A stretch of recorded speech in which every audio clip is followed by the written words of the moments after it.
Inilah kegiatan puluhan kader Posyandu Melati 7 di Kampung Parung Panjang, Lebak, RT 2 RW 7, Kecamatan Lewiliang, Kabupaten Bogor, jelang penilaian oleh tim penilai dari Pemka Bogor. Berbagai persiapan data ataupun kegiatan lainnya terus dibenahi oleh para kader Posyandu. Desa Lewiliang 1 menjadi salah satu desa di Kecamatan Lewiliang yang akan mewakili lomba Posyandu di tingkat Kabupaten Bogor. Dipilihnya Posyandu Melati 7 ini didasari oleh terampilnya para kader Posyandu dalam menata dan melaksanakan program kegiatannya setiap bulannya. Posyandu Melati 7 ini pun mendapat dukungan dari Karang Taruna Desa Lewiliang.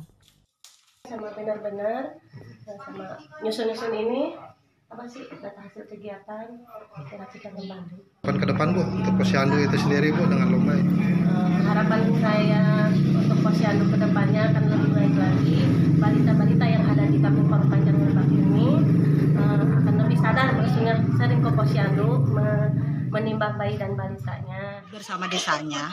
Jadi apapun itu kegiatan atau program yang ada di desa, Karang Taruna merasa terdorong dan harus wajib mendampingi, mengikuti, ya kan, membantu apapun itu bentuk program desanya. Dan kita punya komitmen Karang Taruna untuk Desa Lewiliang menjalin sinergitas itu tidak hanya dengan desa aja, tapi dengan semua unsur. Dari Lewiliang, Kabupaten Bogor, Mande Jajar melaporkan.